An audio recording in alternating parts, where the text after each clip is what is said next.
అసలు ఉగ్రవాద సంస్థలతో ఆర్ఎస్ఎస్ని పోలుస్తూ నిన్న ఇవాళ తాజాగా అతను రాసిన లేఖలో కూడా ఏమంటాడు, తాలిబాన్లతో పోలుస్తున్నారు.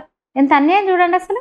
అందువల్ల బుద్ధి లేని సిద్ధరామయ్య నమస్తే సదా వత్సలే మాతృభూమి అంటూ, అంటే అమ్మ మా అందరి పట్ల సదా అంటే ఎల్ల కాలము నిరంతరం ప్రేమతో ఉండు, మేము నీకోసం ప్రాణాలు ఇవ్వడానికైనా సిద్ధమని స్వయం సేవకు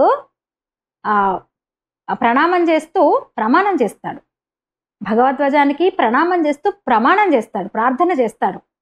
ప్రార్థన మీనింగ్ అదే. అంటే ఈ నేల కోసము, ఈ భరత భూమి కోసము, ఈ భూమి కోసం నేను ప్రాణాలు అర్పిస్తాను అంటాడు. అలాంటి స్వయం సేవకు విధిని అడ్డుకోవాలని చూస్తున్నారు కదా. ఎవరిది దేశద్రోహం? బుద్ధుందా సిద్ధరామయ్య నీకు? సంఘ శాఖలో ఏం చెప్తారో తెలుసా? తెలుసుకోకుండా ఇంత విద్వేషం ఏంటి సిద్ధరామయ్య? వస్తాడు, స్వయం సేవకు వస్తాడు, సంఘస్థానికి వస్తాడు, భగవాకు ప్రణామం చేస్తాడు, ప్రమాణం చేస్తాడు దేశమాత కోసం. అలాంటి స్వయం సేవకు మీద, సంఘ కార్యక్రమం మీద ఎందుకంత కడుపుమంట? కాషాయం అంటే ఎందుకంత కడుపుమంట? సూర్యుడు ఉదయిస్తున్నప్పుడు నారింజ రంగులో ఉంటాడు, కాషాయ రంగులో ఉంటాడు, అస్తమయం అప్పుడు కూడా కాషాయ రంగులో ఉంటాడు. బ్యాన్ చేస్తావా మరి?